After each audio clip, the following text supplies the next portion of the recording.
So Hail Mary, full of grace, please shine your light down on the secret place. But if you can't, I understand. I just hope it's part of God's plan. My enemy is my enemy, avoiding demons every day, trying to forget the evil shit I seen. So is my enemy or my enemy just a friend of me? I guess everything is everything. My goal when I first got back was getting a house together. Plus I was able to make sure Pops was good, check on him. For my 41st birthday, I started digital distribution worldwide. So I wanted y'all to see as I'm doing it. So this is the big moment. Officially in the music business. So much research, so much. Alright, I'm gonna quit talking. Let's just push the button. And in the month of May, I got my job back. Also in the month of May, George Floyd lost his life, and this whole pandemic thing went. Making their presence. Just because the fire department just arrived here, so they're likely going to put this car fire out. City Hall and the local courthouse have broken out windows. I explained it in my song, The Grand Design. Starting going live, inspired by my brother.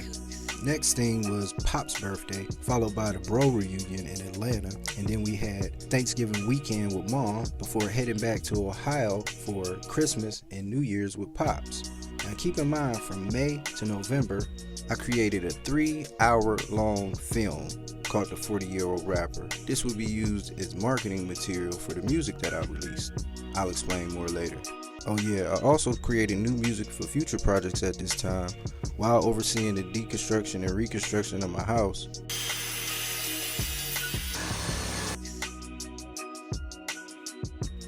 Not to mention still being a caregiver to Pops, and shit, still trying to be a father to my own son, which I had to do through a phone.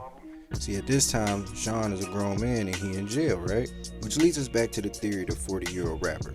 Here I am, late 30s, early 40s, publishing music for the first time, starting a musical journey, which to me offered a unique marketing angle as far as being a new artist. See, I knew that the 40-Year-Old Rapper documentary was a way for me to bring people into the music, just as well as, if they got hip to the music, this was a way to keep giving them content and win them over as fans. Plus, this subject matter, both the music and the documentary, can be used as far as promotional topics.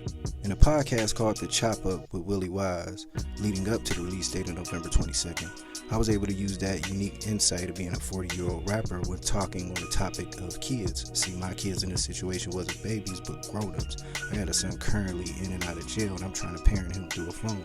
So that's the unique piece missing in hip-hop I felt I could bring to the game.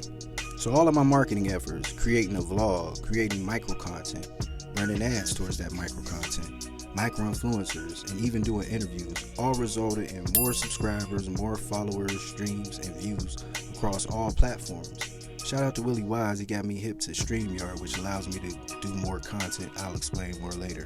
But all of that, and then a day before Christmas Eve, Little Sean got out. So needless to say, Christmas and New Year's with Pops was a blast.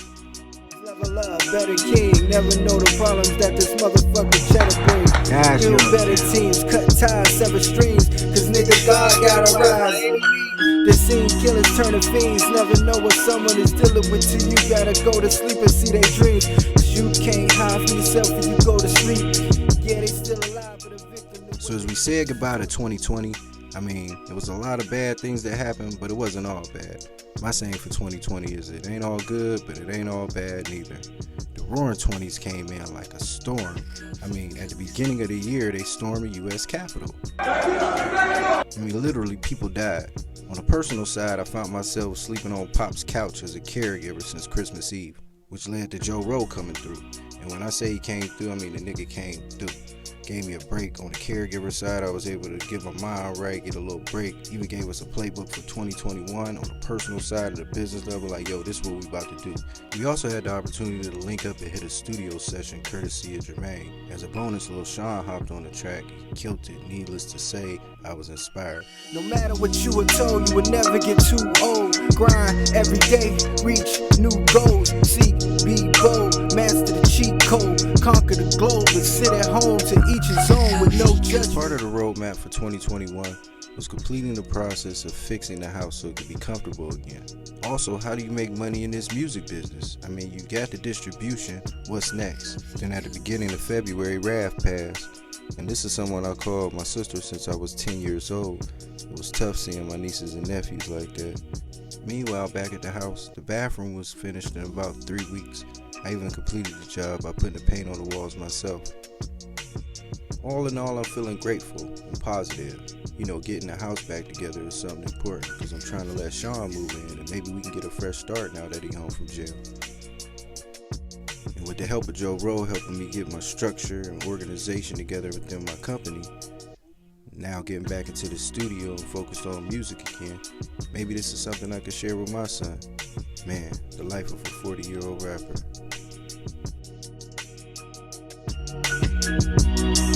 Shit, I'm trying to correct my malfunction. The street life, and know how I loved it. But when you got kids, that's the subject. Gotta build a future out of nothing, so maybe they can have something. In closing, since May, published my first record, created a 3-hour film, got back into the studio for the first time, completed the remodeling of the bathroom, created 7 new songs for future projects, released a total of 7 songs through DistroKid, got a press kit created, got new logos for new products on the website, and got placement on Spotify curated playlists. So as far as my research on how this thing works for music, the next thing up is press release and press run. Then we need a public relations person. Also, we got to get management, and then from there it's really create, license, and collect. I created a little deck about it, but it's looking real positive, man. This shit is looking real good. Homie got hit, went to jail, that ain't half of it while he was locked. His mama passed, ain't even get to hug her. So now for the rest of his life it'll be suffering. It's all he really needed to see her and say he loved her one last time. It's for the ones that died. Hope you lived the life you wanted to, the time passed by. Shit, but I can't cry. Sometimes I lean in my feelings, look at the sky and say why. I say why. So Hail Mary, full of grace, please shine your light down on this evil place. But if you can't, I understand. I just hope it's part of God's plan, God's plan. Yeah. So Hail Mary, full of grace, please shine your light down on this evil space. But if you can't, I understand. I'ma meet you at the promised land.